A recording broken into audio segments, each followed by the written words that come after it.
Hello दोस्तों, welcome to gym TV. दोस्तों, चोरी होते हुए तो हम सब ने देखा ही होगा, जिसमें कुछ चोर तो ऐसे होते हैं जो इतने ज़्यादा चालाक होते हैं जो चोरी करने के बाद भी पकड़े नहीं जाते। लेकिन वहीं कुछ ऐसे बेवकूफ़ चोर भी होते हैं जो चोरी करने के फ़ौरन बाद पकड़े जाते हैं, और इन्हें पकड़ने के बाद इनके साथ क्या सलूक किया जाता है वो आपको इस वीडियो में दिखाते हैं। तो चलिए स्टार्ट करते हैं आज की इस वीडियो को, the most stupid robbers in the world. दोस्तों, जब भी कोई चोर चोरी करने जाता है तो उसे चोरी करने से पहले पूरी प्लानिंग करनी पड़ती है कि किस तरह हमें चोरी करनी और किस तरह हमें चोरी करके बाहर आना है। लेकिन इन दोनों चोरों की प्लानिंग इन्हीं पर भारी पड़ गई, जो कि सबसे पहले ये चोर एक कस्टमर की तरह शॉप के अंदर दाखिल होते हैं और इसके बाद ऑनर शॉप के ऊपर गन पॉइंट करके इसे डर के सारे लॉक खोलकर बाहर जाने का बोल देते हैं।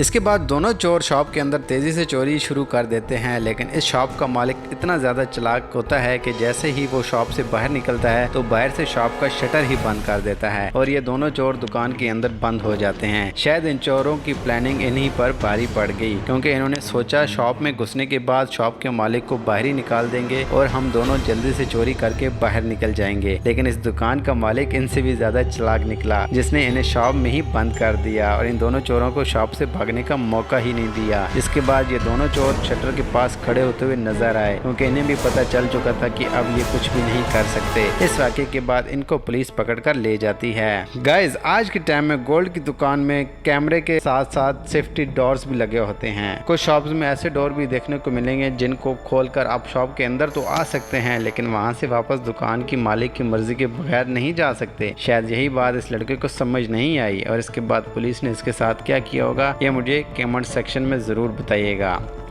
अब गाइस, मैं आपको दिखाता हूँ एक ऐसा स्टूपिड चोर जो रात के अंधेरे में दुकान के अंदर तो घुस जाता है, और फिर इसके बाद इस चोर के साथ क्या हुआ वो आपको ज़रूर देखना चाहिए। जो कि चोर दुकान में घुसने से पहले ताज के गेट को तोड़ता है और उसके बाद दुकान के अंदर ये चाबी नुमा चैनल लगा होता है, जिसे तोड़ने की ये चोरी पूरी कोशिश करता है, लेकिन फिर भी नहीं तोड़ पाता। और फिर आखिरकार ये चैनल के नीचे से दुकान के अंदर घुस जाता है और फिर आराम से ये चोरी करने के बाद इसी जाली के नीचे से भागने की कोशिश करता है। बहुत कोशिश करने के बाद बेचारा थक आकर दुकान के अंदर ही घूमने लगता है और फिर थोड़ी ही देर में सामने से पुलिस आ जाती है। दोस्तों, इन बेवकूफ़ चोरों की चोरी करने की टेक्निक पे तो आप लोगों को भी हंसी आएगी। सबसे पहले ये दुकान के सामने अपनी गाड़ी भी खड़ी कर देते हैं कि राह चलते किसी को भी गाड़ी की वजह से नजर ना आए। इसके बाद ये दोनों एक कटर से इस बड़े ताले को काटने की कोशिश करते हैं, लेकिन 4 से 5 ट्राई करने के बाद भी ये ताला खुलने का नाम नहीं लेता और ऐसे ही करते करते ये 7 दफ़ा कोशिश करते हैं, लेकिन फिर भी ये ताला इनसे नहीं टूटता है। फिर ये बेचारे एक और दोस्त को बुलाते हैं कि हमारी मदद करो, लेकिन इससे भी ये ताला नहीं टूटता और फिर चुपचाप ये मुंह लटकाए वापस चले जाते हैं। लेकिन दोस्तों, कुछ ही देर बाद ये चोर वापस आ जाते हैं और फिर ताला तोड़ने की कोशिश करते हैं और इस बार ये ताला टूट जाता है। लेकिन जैसे ये दुकान के अंदर घुसने लगते हैं इनकी नज़र कैमरे पे पड़ जाती है और ये अपना मुंह छुपाए वहां से निकल जाते हैं। दोस्तों, ये चोर तो जैसे चोरों के नाम पर एक धब्बा है। आप देख सकते हैं कि चोर कस्टमर बनकर दुकान में दाखिल होता है और जैसे ही काउंटर पर खड़ी लड़की के सामने अपना पिस्टल निकालने लगता है, वो इसके हाथ से निकलकर काउंटर के अंदर वाली साइड पर गिर जाता है, जिससे पहले तो लड़की देखकर डर जाती है, लेकिन बाद में अपनी आवाज कायम करके पिस्टल उठा के इसकी तरफ कर देती है, जिससे चोर ऐसे भागता है कि इसकी पैंट उतर जाती है। दोस्तों, चोरों को इतना भी हल्का नहीं होना चाहिए कि कोई भी उठाकर फेंक दे। ये चोरी की प्लानिंग नेपाल में 29 जून 2013 को हुई, जिसमें एक चोर एक ढाबे के अंदर जाता है तो ढाबे के अंदर बैठे शख्स को डराने की कोशिश करता है, लेकिन चोर को क्या पता होता है कि अंदर ढाबे का मालिक नहीं बल्कि एक पहलवान बैठा हुआ है, जिसने उसको गेंद की तरफ बाहर उछाल दिया। दोस्तों, इस वीडियो में जो एक बेवकूफ चोर दुकान के अंदर दाखिल होता है और दुकान को अंदर से खाली देखकर बेधड़क अंदर घुसे चले जाता है, लेकिन दुकान के अंदर स्टाफ छुप के देख लेते हैं और फौरन बाहर जाकर दुकान का दरवाजा बंद कर लेते हैं। बस फिर चोर फिर आपके सामने है। दोस्तों, इसकी आगे की वीडियो में आप पर छोड़ता हूँ और वीडियो देखने के बाद आपने बताना है कि आपको कौन सा चोर फनी लगा। कमेंट सेक्शन में जरूर बताइएगा।